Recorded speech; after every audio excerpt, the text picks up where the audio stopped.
Hey everyone, Kuro here. Welcome back to the channel, and today I would like to go ahead and bring back a Throwback Thursday. This game's called Gnomoria. It came out in 2016. I loved it. I'm here to share it with you all and show you all what it's all about. It's a game where you start out with your several people. It's a very creative game where you can build your own fortresses, dig underground bases, gather resources, farm, raise animals, and pretty much the goal of the game is a survival game where you have to keep everybody alive while also increasing your population so you can do more down the road. So, on that note, let's go ahead and start a new game. So y'all can see what it's all about. Alright, first things first, we need to create a kingdom. And here's where we put our kingdom name. Like, you randomize it and it'll give you a bunch of random names. Some of them are hilarious, some are okay, and so on and so forth. For example, the Garlic Kingdom, or the Candied Tarnish. Yeah. The Land of Inches.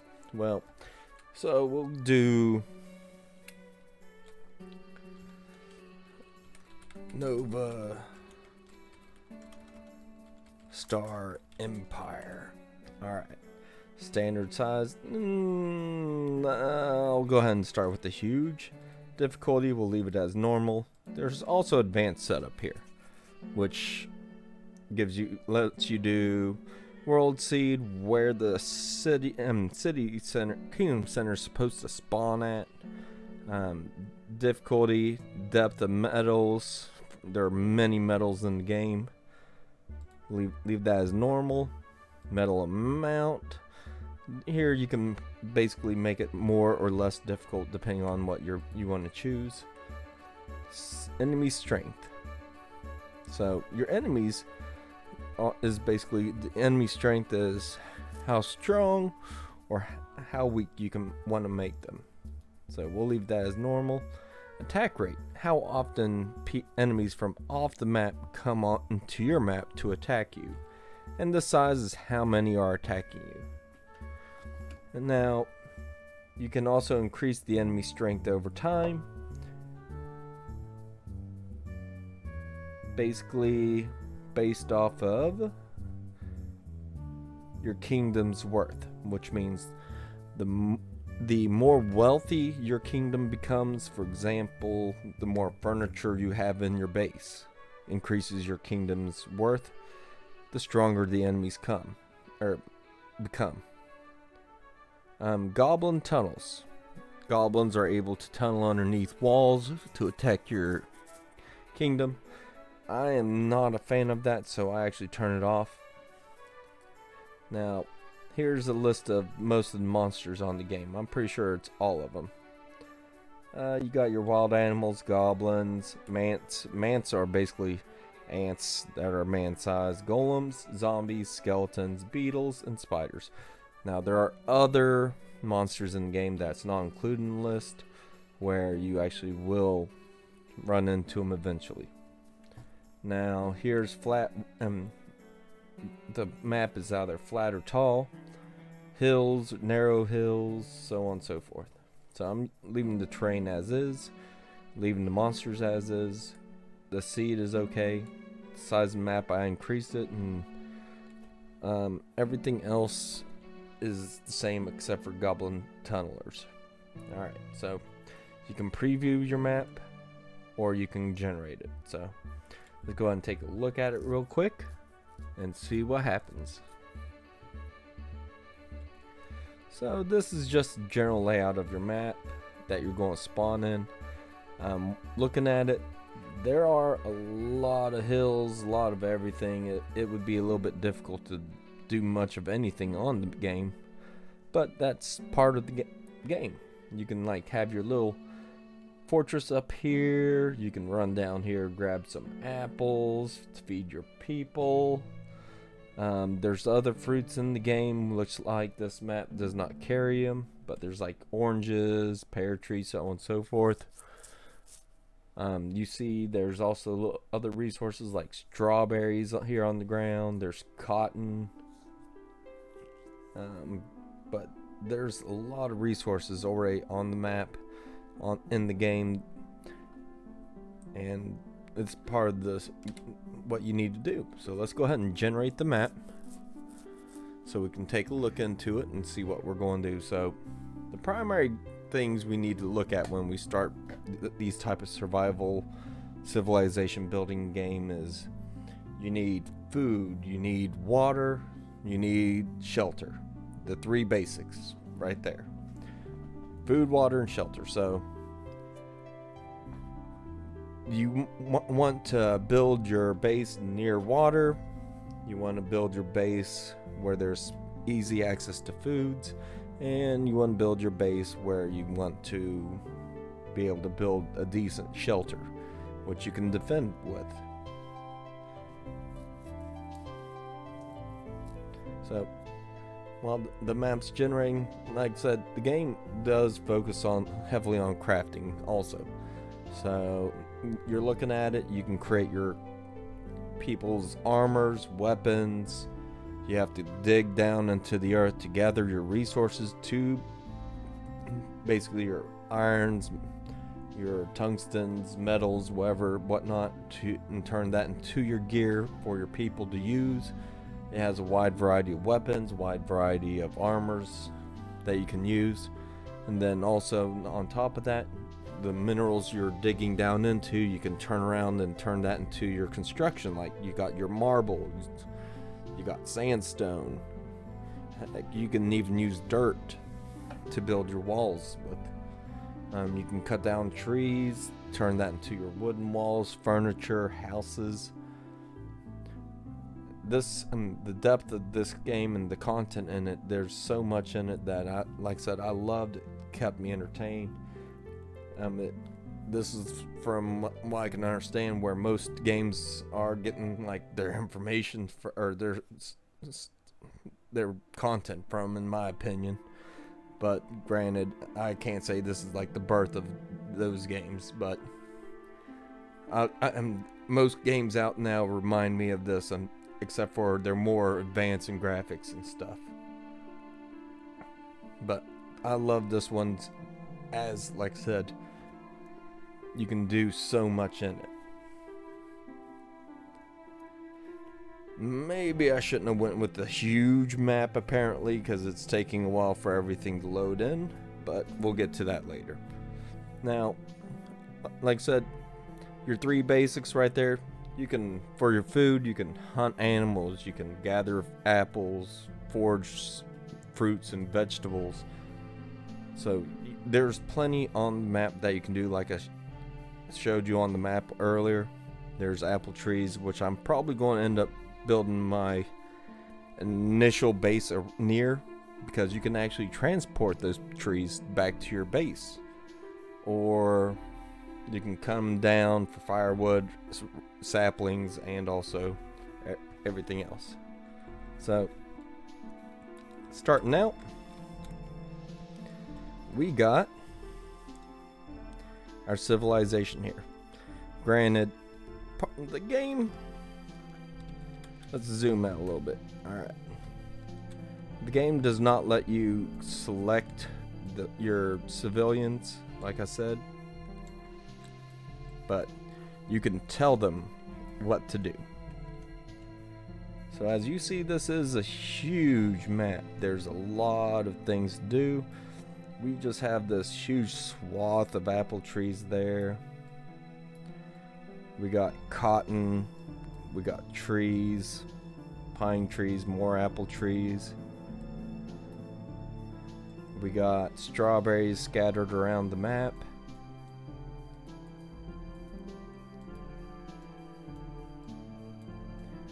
And then here we have some water there, some water here. The water is very important in this game, because that's what you use for your for your your gnomes to survive with. They have to drink, they have to eat, you have to make sure everybody's happy, and if you don't hit any of those marks, you will actually end up killing everybody from starvation, dehydration, lack of sleep, or anything like that. So looking at the map, like I said, I see a lot of potential on it. There's a lot of stuff we can work with and a lot of things we can do. Now, the game is currently paused right now. As you can see, you actually have time of day on the game, so you actually have day-night cycle, and that's something you actually have to watch out for. So the bad part about day-night cycle is during nights, if you are attacked by anything, unless it's lit up, you can actually end up being ambushed by like a bear, a lizard, goblins, skeletons, spiders, or whatnot. So that's something you have to look into. Now, in the top left corner, it shows you what depth you're in. Scroll up and down, lets you move up and down on the map. And if, for example, you scroll down here, you can see certain depths on the game. Like right now I'm at -7, 8, and that's the lowest one we have view of right now. And you can just keep going down, down, down, down. The final depth is 102 blocks. While the highest you can build, I mean, you can build up all the way to up 25 blocks. So what that means is you can build towers, you can build castles, you can build fortresses, apartment complexes, anything, everything that you want, you even think you can build. So on top of that, oh look, we actually have some orange trees on top of apple trees. Sorry, I got sidetracked there. So you got your depth, you got the amount of food you have on hand, and drinks. So when we zoom in over here, we actually see what we have already. We got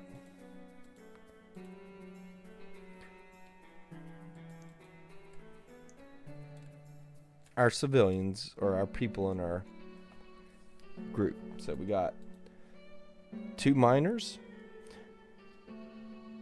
Clestelli and Albion, 2 woodcutters, Wiz and Wosanillo, and 2 farmers, Fizz and Claw, a rancher, Bolt, and 2 builders, Sierra and Zitelli.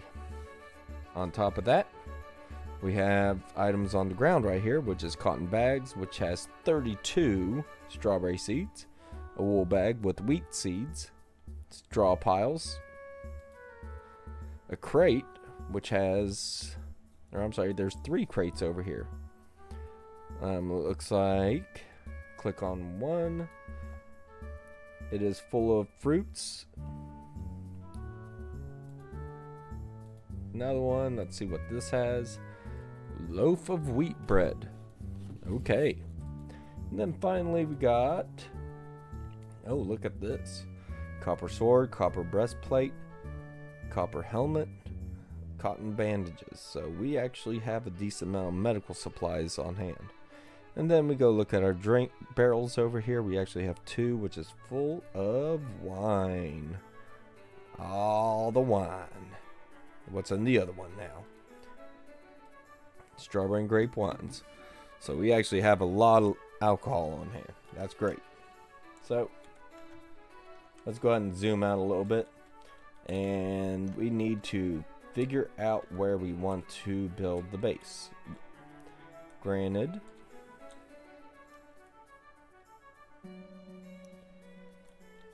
I can build it here in the middle. That'll give us a little bit of space to work with, just a little bit right there. I can actually clear cut that top level right there off and increase the size. Or, like I said, just build there and then work our way around and down. Something that I said earlier is we need to have access to water. So We do have a little bit of access over here that we can utilize. Now, like I said, in the game, there's a lot of stuff you need to do. Like, you can customize the terrain. You can add walls, stairs up, stairs down. So you can dig stairs down, mine stairs up, remove floor, remove ramp, replace walls, so on and so forth. Agriculture, you got farming, underground farm, where it's like, for example, mushrooms. You got pastures, you got groves, plant trees, fell trees, and so on and so forth.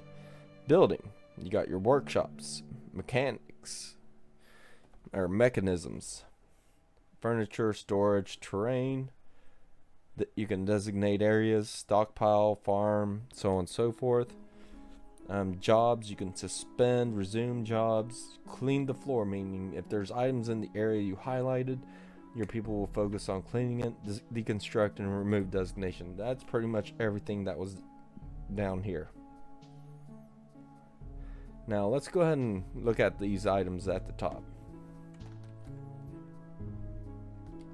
So we got Kingdom.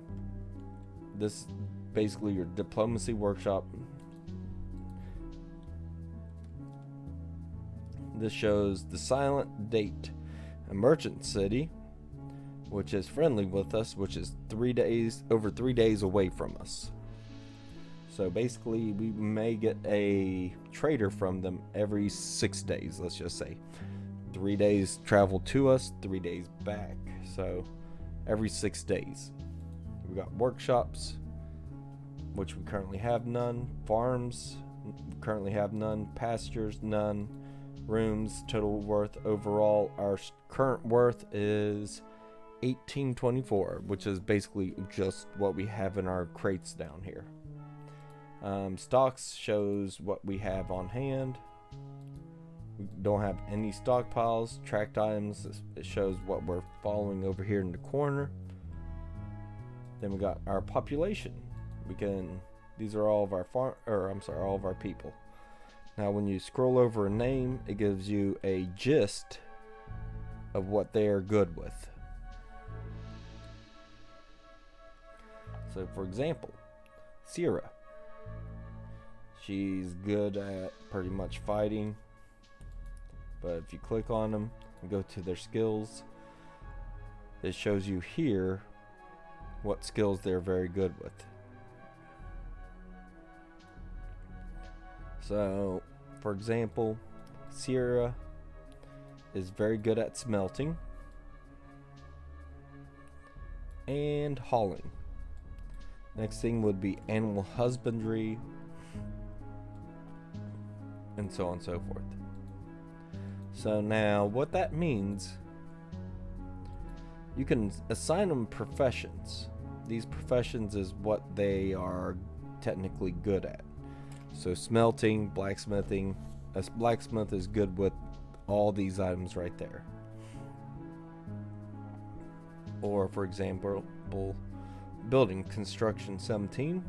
Rancher, out of everything in that, not so much. Definitely not a good farmer. Woodcutter, they're okay, and so on and so forth. So that's what that information shows.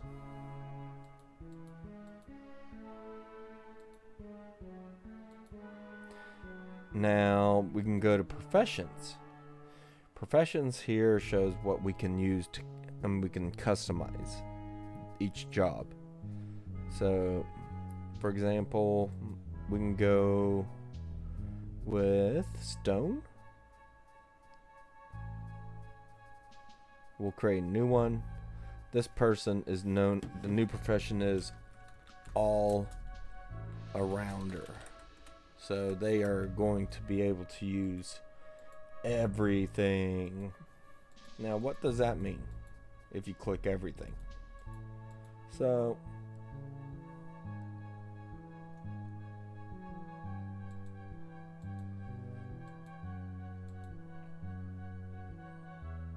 what that means is you can see everything they're good at right there. Now, when you're looking at that list, you can actually from this choose what you can guide them towards. Like I said, Sierra's good at building, so we look at out of all her stats, construction is the highest. So we would focus on that. Now, don't get me wrong; these stats are not static. I'm sorry, not stuck at what they're at. You can, while they're working on their jobs, their stats will increase. For example, if you want this person just to be a farmer, granted they're not great at it, but their skills will improve over time as you're using that. So, like I said, you go to professions, create an all-rounder so you can see everything, and then from there you can choose what they can do. So that's population. Now we go to military. Let's see what happens.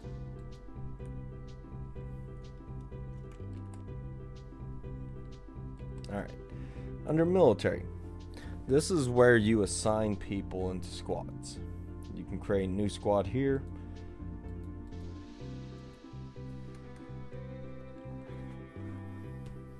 Okay, the squad name is the Vegetation Bleeders of Face. I like that. Now here is where you select your people for your squad.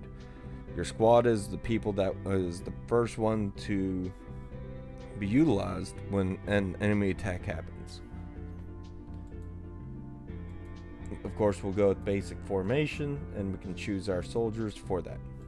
The formation for basic formation is you have your basic soldier and so on and so forth. Perk. These are basically, the perk is what you choose for your style of formation you want. So keep your eyes open, increases vision range for each active position. Shield wall increases block chance, best defense, increase melee damage for each member with a melee weapon. Firing squad is your ranged attackers. Fire at will, meaning they just spray and pray pretty much.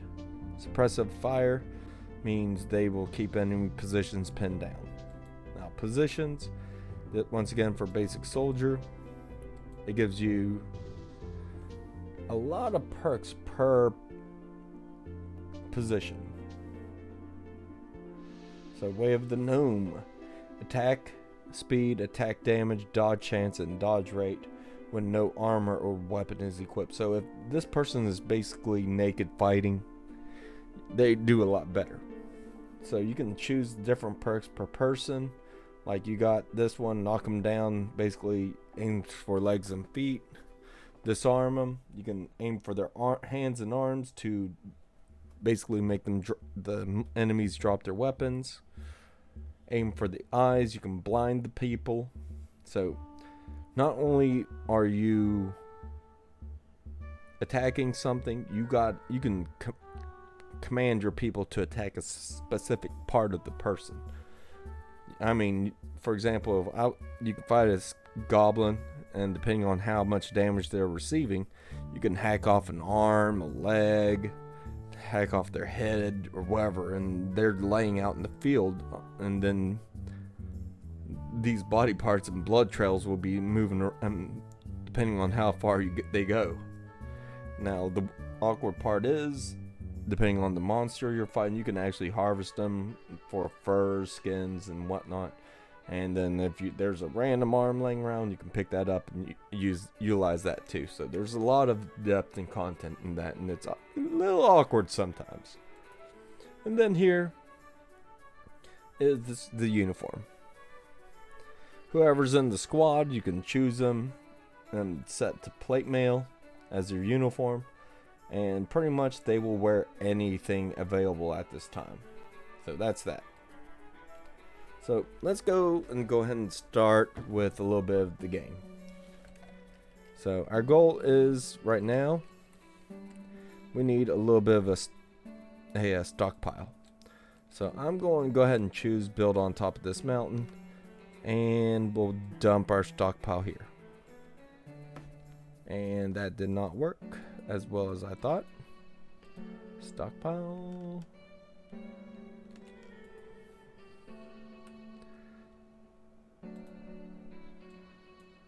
There we go. So let's make this 10 by 5. So this is where anything we harvest, anything we have on hand is brought there. Next, we need to make a little pasture since we do have a few yaks. We'll just set that there. Animal, yaks, we got 2 of them. Now they eat straw. Any straw. So gotta be careful with that because our beds are made out of straw. So we got that. Next, let's designate farmland. Boop. Oh no. Wow, cotton. We need to harvest that so we can utilize that space. Forge. So let's go ahead and clear out some of this stuff. Like that. Alright, so let's go ahead and start up a little bit. And we can watch our gnomes actually interact and proceed with the world.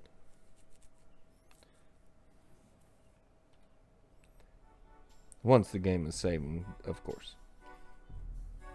Alright, so we should see them starting to move. There they go. So we already have people forging right now.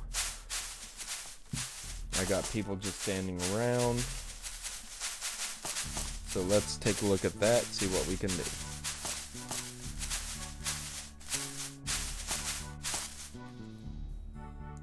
So something I want to do is go ahead and dig. Let's dig some stairs down. Now here we can actually rotate which direction we want this. So because I am going to go in this direction towards the water, I'm just going to do that.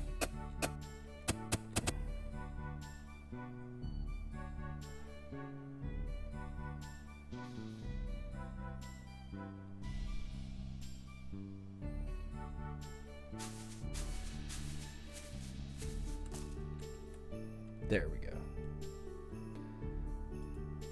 Terrain.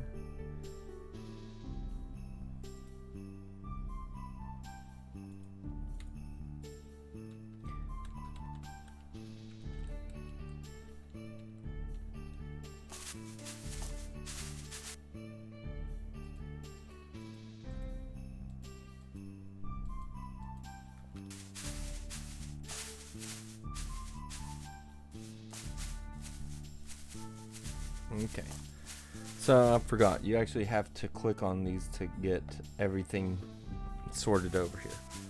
Now until we start getting some storage blocks in here, we're not going to be able to stockpile anything really. So all they're doing is just randomly bringing everything to there. Now let's see if I can figure out how to do this. So terrain, we want to mine wall.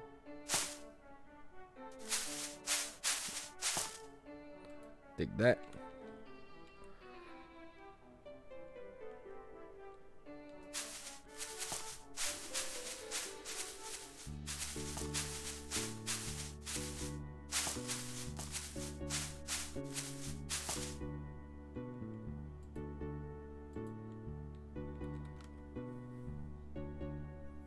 Oh, I messed that up. Let's cancel that.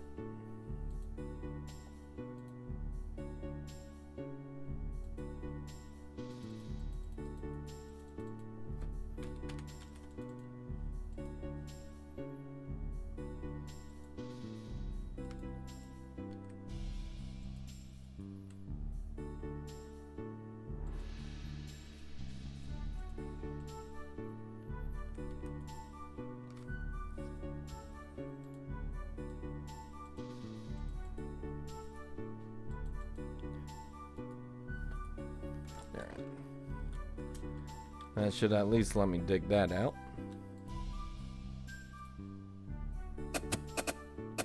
There we go.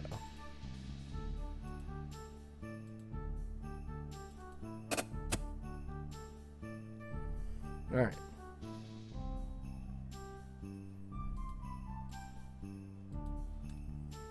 Next we do more stairs down.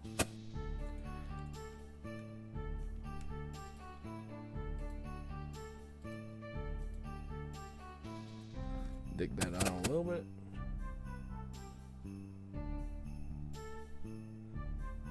So this is probably the most tedious part of it, is digging the stairs. Because you can't really minimize. Actually, let me check. Options, controls.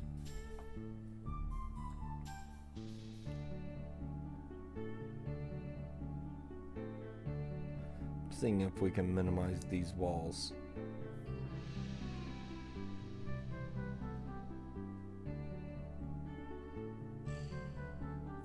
It does not look like it, so we're kind of stuck with that. So as you can see, I am digging down, and I am going to focus on trying to build a base down here.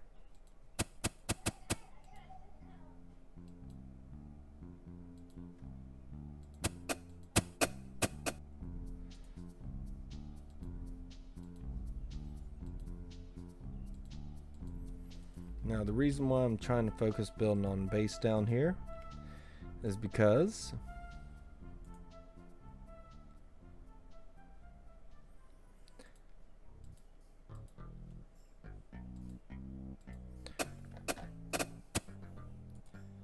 that means there's more protection, less stuff that you have to deal with, and basically your survival has increased.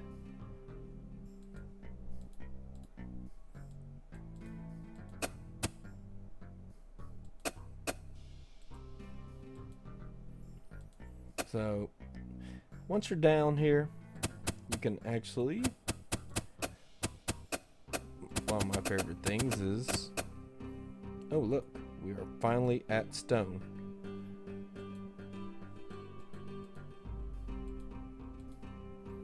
So from here, I can actually expand that out like that. Go this way.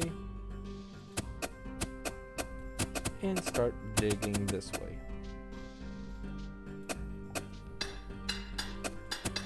So what we're looking at here, we got serpentine wall.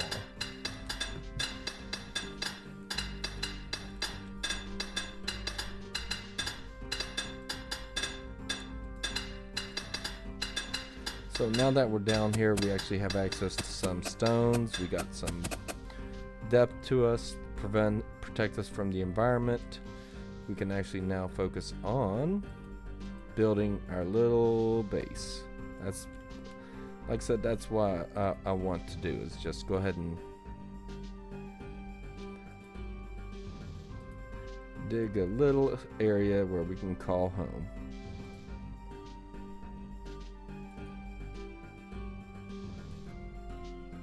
Alright, so there we go. So my goal is to just do this. Make a 5x5 rooms.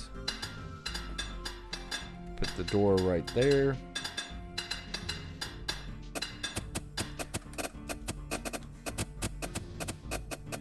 Let's go ahead and increase the speed a little bit.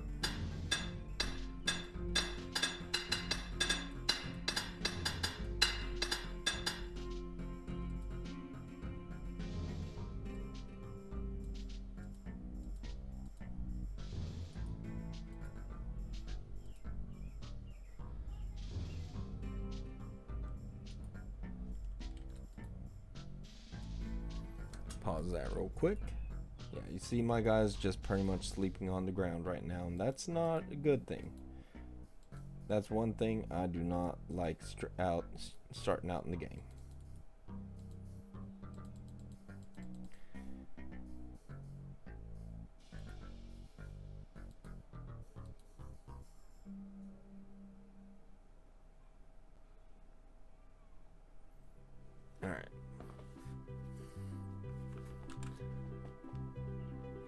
So, like I said, this is basically, let's go ahead and just throw down here a workshop.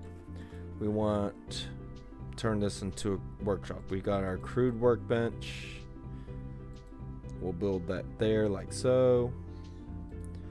We got a carpenter, sawmill. But each of these workbenches do require certain items, and that's where these workbenches, the crude one, comes into play. It'll let you craft more items to further upgrade your workbenches you want. Now, like I said, I am not a fan of everybody sleeping on the ground like this, because you see your visual range right here. It's already midnight in the game. You have a very small visual range, meaning anything in this black that can attack you will be able to sneak right up on you and attack you. So it's imperative to try to get some walls up, try to get your base going as soon as you can, have a supply of food, have a supply of water. Now here you actually, all at the top right, it shows you when the sun rises, what year in the game you're at, and actually will show you what season you're in. We're in spring, so you will eventually go into winter. Winter is where your food supplies, as long as you have enough, you can survive through winter, and if not, you're going to eventually run in some starvation and your people will die. So like I said, this is resource management. There's a lot of focus on that, a lot of creativity in crafting, a lot of focusing on defending, a lot of focus on digging, gathering resources. There's a lot of aspects in this game if you are into this kind of stuff. Like I said, I love this game. There's a lot of stuff in it that just pulled at my heartstrings that I loved, and I, like I said, loved giving you this first glimpse of the game. And if you get a chance, check it out. It is on Steam. Give it a look and see how you like it. I do suggest this to everybody because it is a fun strategic status game. Well, I thank you all for joining me on this Throwback Thursday. I know I didn't get much into this game because I was explaining a lot of it. So, thank you all for watching. Hit the like button if you like it. Leave a comment if you want to see more of this. And I'll get back to y'all. Y'all have a good evening and see you again. Thanks. Bye.